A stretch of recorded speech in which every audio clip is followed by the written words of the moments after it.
पिंपरी चिंचवडच्या मोशीतील कचरा डेपो दुर्घटनेला तब्बल 3 दिवस उलटलेत। आज चौथ्या दिवशी देखील बचाव कार्य सुरू आहे। घटनास्थळावरून तिसरा मृतदेह बाहेर काढण्यात आलाय। अजूनही 6 जण अडकलेले आहेत, त्यांचा शोध सुरू आहे। दुर्घटना झाली तेव्हा 23 कामगार इमारतीत होते, त्यापैकी 14 कामगारांना सुखरूप बाहेर काढण्यात आलं। 6 जणांचा शोध सुरू असताना त्यांच्या नातेवाईकांचा दुर्घटनास्थळी आक्रोश पाहायला मिळतोय। यावेळी नातेवाईकांची पोलिसांसोबत बाचाबाची देखील झाली। तर मोशी दुर्घटनेप्रकरणी प्रकल्प चालवणाऱ्या अँटोनी वेस्ट ग्रुपकडून मृतांच्या नातेवाईकांना 25 लाख रुपये देण्यात येणार आहेत। याशिवाय कुटुंबातल्या व्यक्तींना इच्छा असल्यास कंपनीमध्ये नोकरी देखील मिळणार आहे। महापालिका देखील 10 लाख रुपये देणार आहे। तर उपमुख्यमंत्री सुनेत्रा पवार यांनी दुर्घटनास्थळी जात पाहणी केली।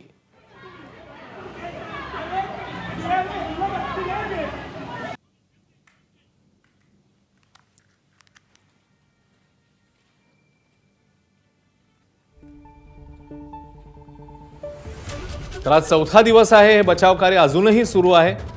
तिकडे ज्यांचे नातेवाईक हे अजूनही ढिगाऱ्याखाली आहेत, त्यांचे मात्र मनस्थिती फारच विषण्ण अशी आहे, कारण आक्रोश पाहायला मिळतो या सगळ्या नातेवाईकांचा आणि अस्वस्थ आहेत आपल्या माणसांचा शोध घेण्याच्या दृष्टीने हे सगळे नातेवाईक। तर तिकडे मदत देखील जाहीर करण्यात आल्याचं बघायला मिळतंय। दरम्यान उपमुख्यमंत्री सुनेत्रा पवार यांनी दुर्घटनास्थळी पाहणी देखील केली आणि सविस्तरपणे माहिती जाणून घेतली आहे।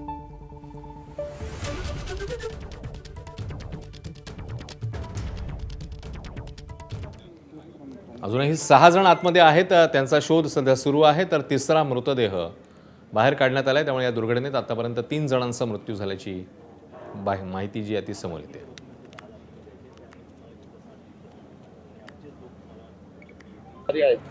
अँटोनी त्यांनी जाहीर केले की ते 25 लाख रुपये देणार आहेत। सर्व मृत व्यक्ती त्या घरातील विद्यार्थ्यांना शिक्षण देणार आहेत, शिक्षणाचा सर्व खर्च करणार आहेत। महाराष्ट्र शासन 5 लाख रुपये प्रत्येकी देणार आहे। ती दुर्घटना पुन्हा घडू नये शहरात, यासाठी मुख्यमंत्री साहेबांनी हा जो कचऱ्याचा मोठा इथं ढिगारा आहे तो लवकरात लवकर फास्ट कमीत कमी करावा आणि दुसरा एखादा प्रकल्प शहरात लवकर चालू करावा असे निर्देश दिले। कचऱ्याच्या ढिगातून विषारी वायूचा पण संसर्ग असल्यामुळे त्याला वेळ लागतोय। पावसाचे दिवस असल्यामुळे पाऊसही आहे, या दोन्ही गोष्टीमुळे ह्या गोष्टींना जरासा वेळ लागत होता, त्यामुळे नातेवाईक संतप्त होते, पण त्यांनाही मी आता समजवलेलं आहे। झालेली घटना अतिशय वेदनादायी आणि दुर्दैवी आहे। चौकशीचे आदेश तर दोषींवरती दिलेलेच आहेत, जे ज्यांच्या कुणामुळाच्या हलगर्जीपणामुळे ही घटना घडलेली आहे त्यांना नक्कीच कुठल्याही म्हणजे पद्धतीनं शासन पाठीशी घालणार नाही। त्यांची नीट कसून चौकशी होईल आणि जे दोषी आहेत त्यांच्यावरती कारवाई नक्कीच होईल।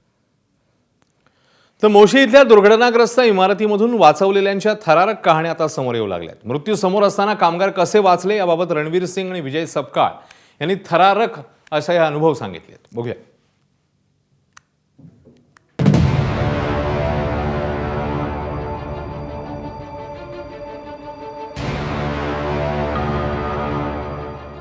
हम लोग मीटिंग ख़त्म करके लंच का टाइम था उस टाइम, तो वही करीब 1:35 से 1:40 के करीब मैं नीचे आया कि लंच कर लेते हैं। तो अचानक जब लंच करने बैठे तो देख रहे हैं कि कचरा जो है स्लाइड होके बिल्डिंग की तरफ आ रहा है। तो हमें ये उम्मीद नहीं थी स्लाइड होके वह बिल्डिंग को ही डैमेज करेगा।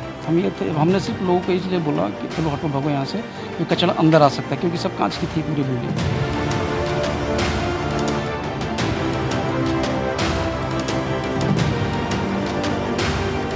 अब 10 सेकेंड में बस यही लोगों को जोर से बोला कि भागो यहाँ से, और तब तक तो सब कुछ अंधेरा अंधेरा हो गया। तो चारों तरफ अंधेरा हो गया, फिर देख रहे हैं कि हम मलबे के नीचे दबे हुए हैं। तो फिर किसी तरह और भी लोग, तो हम 6 लोग थे जो मलबे एक ही स्लैब के नीचे जो है फंसे हुए थे, लेकिन मलबे के नीचे थे। फिर एक एक करके हम लोग निकले बाहर।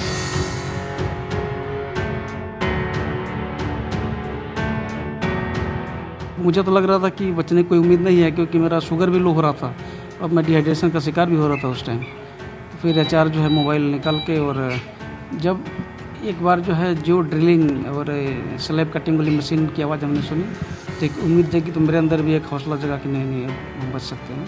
फिर नीचे से लोग आवाज़ देते रहे, ऊपर से एनडीआरएफ की जो भी टीम थी वहाँ पर, उन लोगों ने फिर पूरा कट करके वहाँ से इन्होंने यहाँ से मोबाइल की लाइट, हमारे पास 3-4 मोबाइल थे उस टाइम, तो मोबाइल की लाइट जला के उनकी लाइट देखी, इनकी लाइट, फिर उन्होंने उस गोल सा कट किया चारों तरफ मलबे को। फिर हम धीरे धीरे निकले और मुझे तो मैं तो चल ही नहीं सकता था, तो इंडिया की टीम ने मुझे निकाला।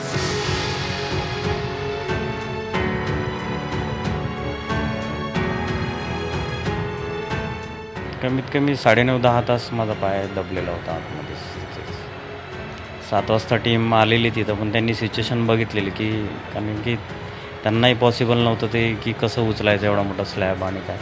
माझ्या खाली दबलेला माणूस होता, त्याचा फक्त हातच वर होता, तो पूर्ण दबलेला होता, पण तो ओरडत होता खूपच तो पण.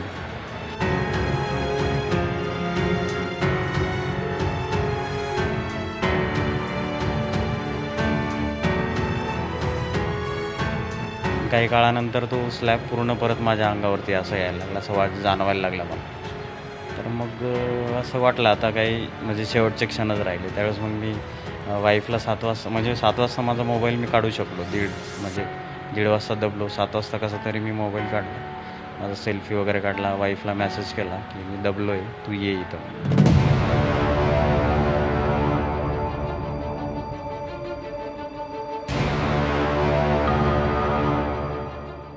मी ते ग्रेनाईटचे तुकडे वगैरे पायाने ढकलला आणि म्हटलं शेवटी आता किंवा असंही गेलो तसंही गेलो, म्हणजे आशा सोडून दिलेली आहे.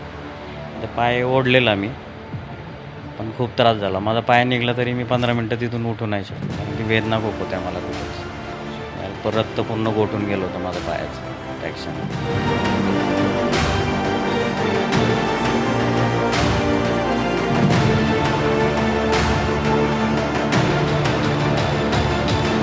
शेवटी मी माझा पाय कसा तरी काढला. मी एका बाजूला खड्ड्यामध्ये एक जण होता अडकलेला, पण बाजूला सोफा होता, सोफ्यावरनं मी सरपटत गेलो आणि त्याच्या घशाखाली दगड अडकलेला होता, तर ब्लड येत होतं त्याच्या. त्याला म्हटलं तू दगड माझ्याकडे दे, असं झोपूनच तो मी दगड त्याच्याजवळनं घेतला, त्याच्या अंगावरचे टाईल्स काढले. म्हणजे तुम्ही या परिस्थितीत असताना तुम्ही वाचवण्याचा पण प्रयत्न दुसऱ्याला करतो. त्याच्यानंतर मी त्या टाईल्स काढल्या, प्लायवूड काढलं आणि म्हटलं आता त्याच्या अंगावरती कॉलम होता, म्हटलं हे माझ्याकडून जमणं शक्य नाही आहे एवढं करणं. तर तोही म्हटलं मी त्या टीमला बोलवतो, ते म्हणे तुम्ही जाऊ नका, तुम्ही जर गेले तर आम्ही वाचू शकणार नाही. मग मी त्या टीमकडे गेलो वरती, तिथनं माझा फ्लॅश चालू केला आणि त्यांना असं दाखवलं मी आहे म्हणून अजून. तर ती टीम माझ्यापर्यंत आली, त्यांना म्हटलं आपण त्यांना घेऊन जाऊ, मी तुमच्यासोबत येतो. तुम्ही सगळं सरपटत वगैरे असंच करत होतो.